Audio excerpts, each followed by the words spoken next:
নমস্কার বন্ধুরা, সোমা কিচেন বাংলায় আপনাদের সবাইকে স্বাগত। আশা করছি আপনারা সবাই খুব ভালো আছেন। আজকে আমি একটা নিরামিষ থালি আপনাদের সাথে শেয়ার করছি। আপনারা আমার মতো করে যে কোনো দিন এই রেসিপি বানিয়ে সবাইকে তাক লাগিয়ে দিতে পারেন। আমার এই ভেজ থালিতে কী কী রেসিপি থাকছে তা জানতে হলে সম্পূর্ণ ভিডিওটি দেখতে হবে। আমার চ্যানেলের নতুন বন্ধুদের কাছে অনুরোধ, আমার চ্যানেলটিকে সাবস্ক্রাইব করার জন্য আর ফেসবুক বন্ধু হলে পেজটিকে ফলো করার জন্য। চলুন দেখে নেওয়া যাক রেসিপিটা। প্রথমেই আমি বেগুনগুলো ভেজে নেব। তার জন্য বেগুনগুলো লম্বা লম্বা করে কেটে নিয়েছি। অল্প একটু নুন মাখিয়ে নেব। হলুদটা দিলাম না, কেননা ভাজার সময় তেলটা পুড়ে কালো হয়ে যাবে। কড়াই তেল বসিয়ে দিয়েছিলাম, তেলটা গরমও হয়ে গেছে। এখন বেগুনগুলো একটা একটা করে তেলের মধ্যে দিয়ে দেব।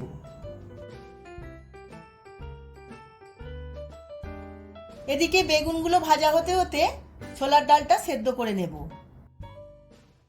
200 গ্রাম ছোলার ডাল নিয়ে নিয়েছিলাম। আমি আগে থাকতে ধুয়ে ভিজিয়ে রেখেছিলাম। এবার আমি সেদ্ধ করে নেব।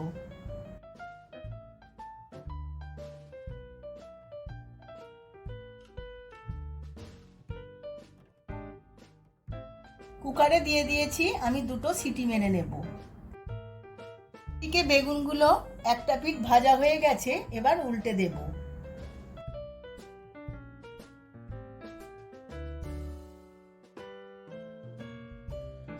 সমস্ত বেগুনগুলো ভাজা হয়ে গেছে, এবার তুলে নেব।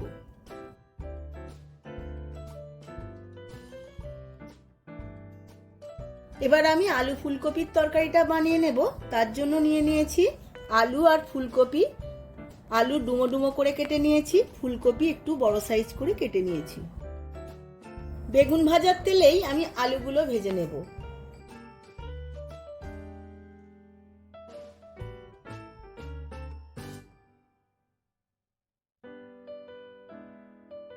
এর মধ্যে আমি অল্প একটু নুন আর অল্প একটু হলুদ দিয়ে দেব।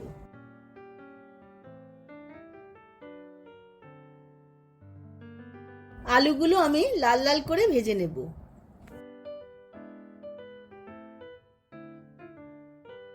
সমস্ত আলুগুলো ভাজা হয়ে গেছে, এবার তুলে নেব।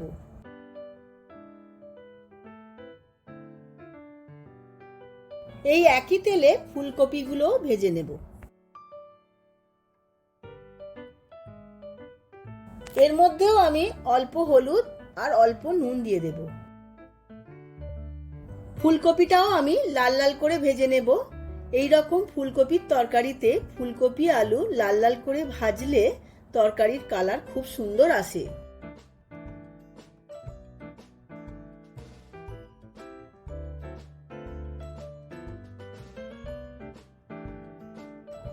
ফুলকপিগুলো আমার লাল লাল করে ভাজা হয়ে গেছে, এবার ফুলকপিগুলো তুলে নেব।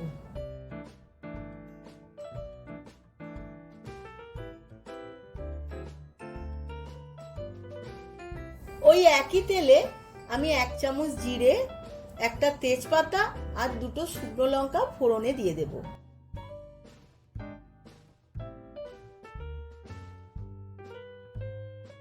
ফোড়নটা ভালোভাবে ভাজা হয়ে গেছে। আগে থাকতে কেটে রাখা একটা টমেটো আমি তেলের মধ্যে দিয়ে দেব। টমেটোটা আমি ভালোভাবে ভেজে নেব। টমেটোর মধ্যে আমি অল্প একটু নুন দিয়ে দেব। নুন দেওয়ার ফলে টমেটোটা অনেকটাই নরম হয়ে যাবে।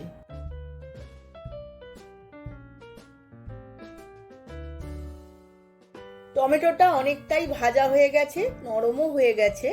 এখন আমি 1 চামচ আদা দিয়ে দিলাম। আদা আর টমেটো ভালোভাবে কষিয়ে নেব।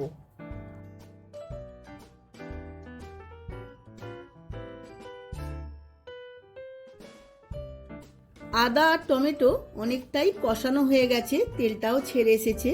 এখন আমি 1 চামচ চিনি দিয়ে দিলাম।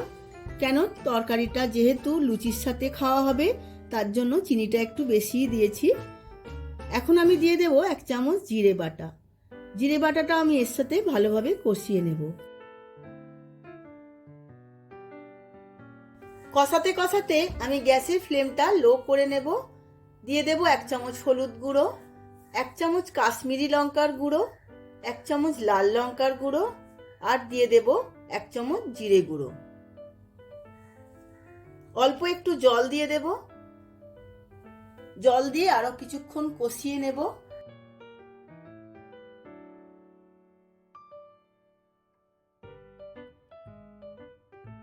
মশলাটা কষানো হয়ে গেছে। এখন আমি ভেজে রাখা আলু ফুলকপিটা এর মধ্যে দিয়ে দেব। সমস্ত মশলার সাথে আলু ফুলকপি একবার কষিয়ে নেব।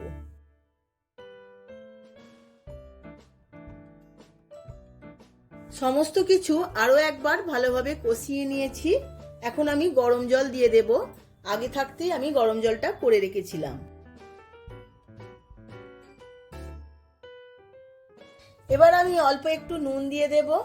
যেহেতু আলু ফুলকপি ভাজার সময় আমি নুন দিয়ে ভেজেছিলাম, তাই বেশি নুন লাগবে না। 5 মিনিট চাপা দিয়ে তরকারিটা আমি সেদ্ধ করে নেব। তরকারিটা হতে হতে অপর দিকে আরো একটা কড়া বসিয়ে নিয়েছি। এখন আমি কাঁচা আমের চাটনিটা করে নেব। কাঁচা আম গ্রেট করে নিয়েছি মিহি করে। কাঁচা আমের চাটনির জন্য কড়ায় তেল দিয়ে দিয়েছিলাম। তার মধ্যে 1/2 চামচ সর্ষে আর দিয়ে দেব একটা শুকনো লঙ্কা।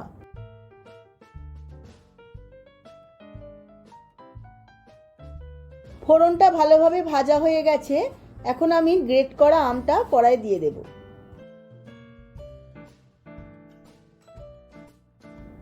অল্প একটু ভেজে নেব।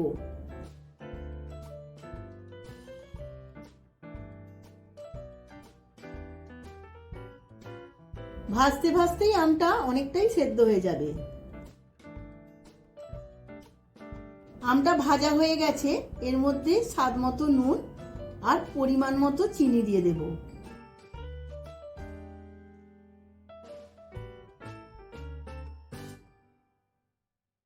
এখানে আমি 3 চামচ চিনি দিয়েছি। চিনিটার সাথে আমটা আরো একবার ভালোভাবে মিশিয়ে নেব। ভালোভাবে মিশে গেলে অল্প একটু জল দিয়ে দেব।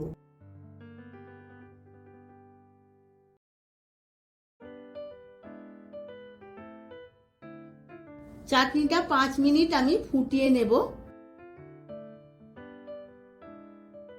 চাটনিটা ফুটতে ফুটতে আমি 1/2 চামচ আদা কিমা দিয়ে দেব। এই আদার গন্ধ এই চাটনিতে আরো সুন্দর ফ্লেভারটা বাড়িয়ে দেবে। চাটনিটা একদম রেডি হয়ে গেছে। এবার আমি নামিয়ে নেব।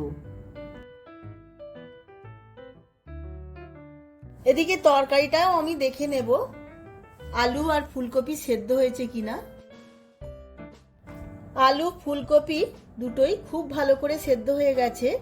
এখন আমি 1 চামচ গরম মশলার গুঁড়ো দিয়ে দেব।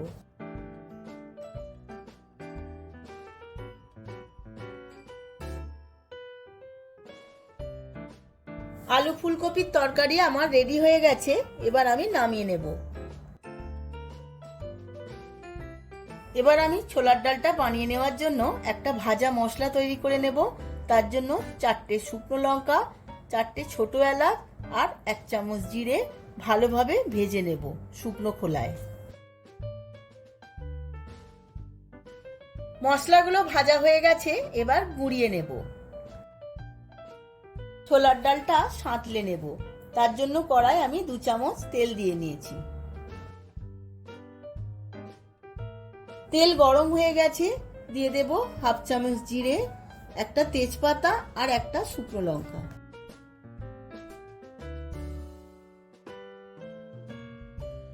তেজপাতা, জিরে, শুকনো লঙ্কা ভালোভাবে ভাজা হয়ে গেছে। এখন আমি দিয়ে দেব অল্প একটু হিং।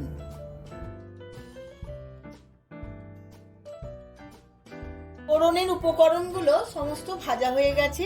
এখন দিয়ে দেব কুচিয়ে রাখা টমেটো।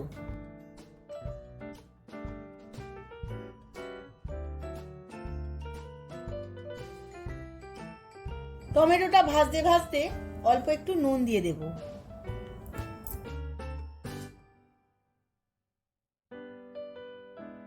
টমেটোটা ভালো করে ভাজা হয়ে গেছে। এর মধ্যে দিয়ে দেব 1 চামচ জিরে বাটা, 1 চামচ আদা বাটা। আদা বাটা আর জিরে বাটা সমস্ত কিছুর সাথে ভালোভাবে কষিয়ে নেব।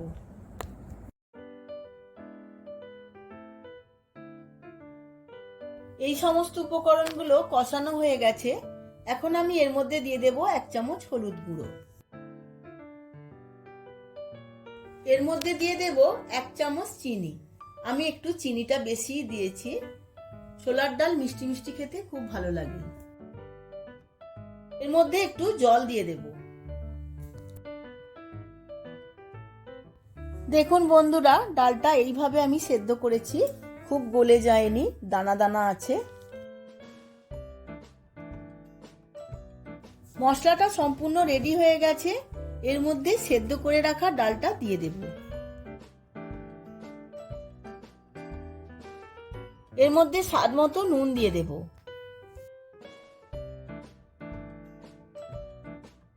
এর মধ্যে আমি নারকেল কুড়োনো দিয়ে দেব, যেটা আমি আগে থাকতে কুড়িয়ে নিয়েছিলাম। ছোলার ডালটা আমার হয়ে গেছে। আমি ওপর থেকে 4টে চেরা কাঁচা লঙ্কা দিয়ে দেব আর দিয়ে দেব 1 চামচ ঘি। আগে থাকতে ভেজে রাখা মশলাটা আমি গুঁড়িয়ে নিয়েছিলাম, সেই মশলাটা 1 চামচ দিয়ে দেব। ডালটা আমার সম্পূর্ণ রেডি হয়ে গেছে। এবার আমি নামিয়ে নেব। এবার আমি সিমুইটা বানিয়ে নেব। তার জন্য কড়াটা গ্যাসে বসিয়ে দিয়েছি। 2 চামচ ঘি দিয়ে দিয়েছি। ঘিটা গরম হয়ে গেছে। এর মধ্যে আমি দিয়ে দেব 2টো তেজপাতা আর 50 গ্রাম করে কাজু আর কিশমিশ। কাজু আর কিশমিশটা আমি ভালো করে ভেজে নেব।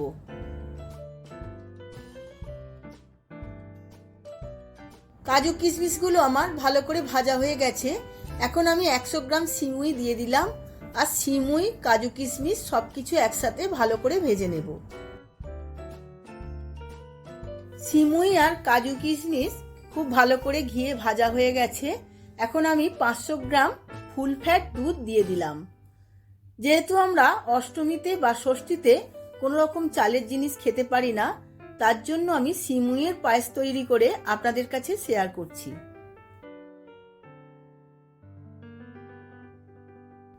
দুধের মধ্যে সিমুইটা খুব ভালোভাবে সেদ্ধ হয়ে গেছে। এখন আমি গ্যাসের ফ্লেমটা একটু লো রেখেছি আর 2টো গুঁড়ো দুধের প্যাকেট এর মধ্যে দিয়ে দিয়েছি।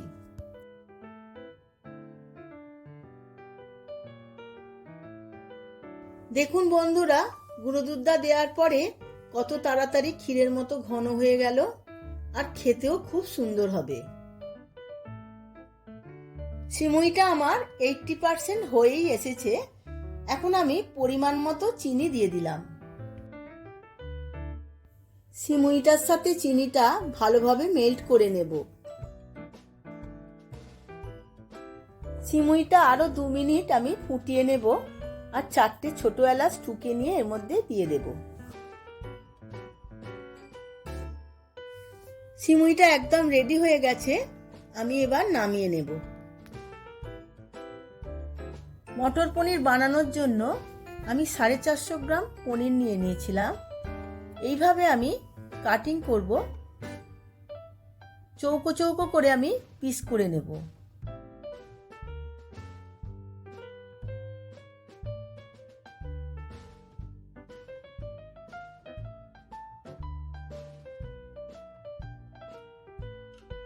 সম্পূর্ণ পনিরটা আমার কাটা হয়ে গেছে। মটর পনিরের জন্য এইভাবেই কাটতে হবে আপনাদের। কড়াই আমি তেল নিয়ে নিয়েছিলাম, তেলটা গরমও হয়ে গেছে। আমি এক এক করে পনিরগুলো সমস্ত ভেজে নেব।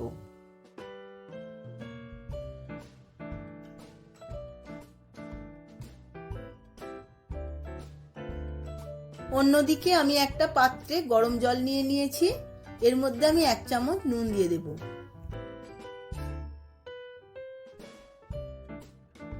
পনিরগুলো আমি বাদামি করে ভেজে নেব। পনিরগুলো ভাজা হয়ে গেলে আগে থাকতে বানানো এই নুন জলটার মধ্যে দিয়ে দেব। পনিরগুলো ভাজা হয়ে গেছে। এবার আমি এই জলের মধ্যে পনিরগুলো দিয়ে দেব। জলের মধ্যে নুন আছে, তাই পনিরগুলোর মধ্যে সমস্ত নুন জলটা ঢুকে পনিরটা টেস্টি হয়ে যাবে।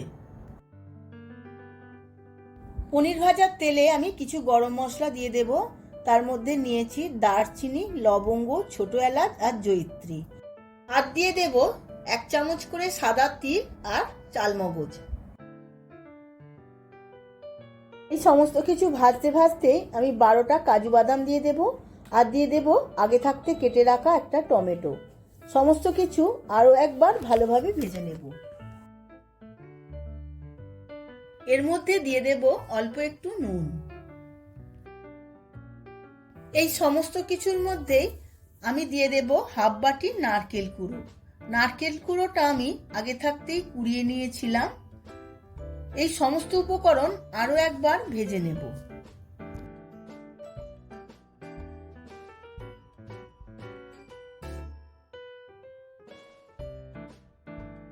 এর মধ্যে এখন আমি অল্প একটু জল দিয়ে দেব।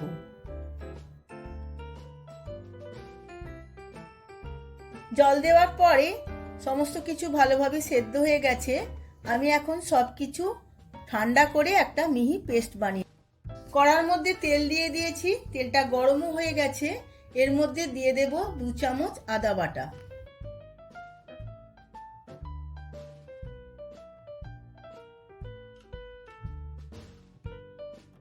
আদাটা ভাজা হতে হতে আমি 1 চামচ করে কাঁচা লঙ্কা বাটা আর জিরে বাটা দিয়ে দেব। আবারও আমি সমস্ত কিছু একসাথে ভেজে নেব।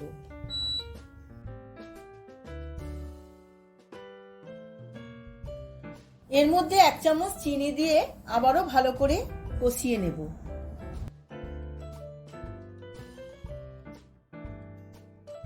এখন আমি এর মধ্যে দিয়ে দেব ফ্রোজেন করা কড়াইশুঁটি। কড়াইশুঁটি এই মশলার সাথে আরও একবার ভালোভাবে কষিয়ে নেব। সমস্ত কিছু কষানো হয়ে গেছে।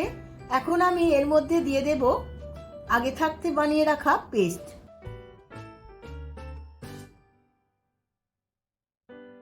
সমস্ত উপকরণগুলো তেল না ছাড়া পর্যন্ত আমি কষাতে থাকব।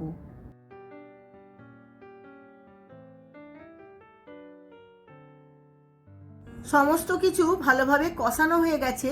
ওপর থেকে আমি লক্ষ্মী ঘি ছড়িয়ে দিলাম।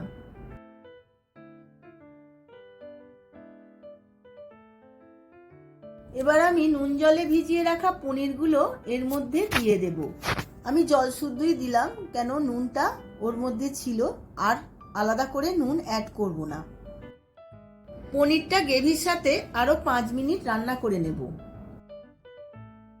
মটর পনির একদম রেডি হয়ে গেছে। এবার আমি নামিয়ে নেব। সর্বশেষে আমি লুচিগুলো রেডি করে নেব। তার জন্য আমি ময়দাটা আগে থাকতেই রেডি করে নিয়েছিলাম। এখন একটা একটা করে লুচি বেলে নেব। কড়াই তেল বসিয়ে নিয়েছিলাম, তেলটা গরমও হয়ে গেছে। এবার আমি একটা একটা করে লুচি ভেজে নেব। এই নরম নরম ফুলকো লুচির রেসিপি অন্য একটা দিনে আমি ভিডিও শেয়ার করে দেব। আমার সমস্ত লুচি ভাজা হয়ে গেছে। এখন আমি পুজো স্পেশাল ভেজ থালি সার্ভ করে নেব। আমি সার্ভ করে নিয়েছি সম্পূর্ণ ভেজ থালি। আমি আপনাদের একটা আইডিয়া দিলাম, আপনারাও এইভাবে খুব সহজ করে কম সময়ে পুজোর যে কোনো একটা দিন বানিয়ে নিয়ে সবার কাছে পরিবেশন করতে পারেন। দেখবেন সবার খুব ভালো লাগবে। ভিডিওটা যদি ভালো লেগে থাকে ভিডিওটিতে প্রচুর লাইক, শেয়ার, কমেন্ট করবেন।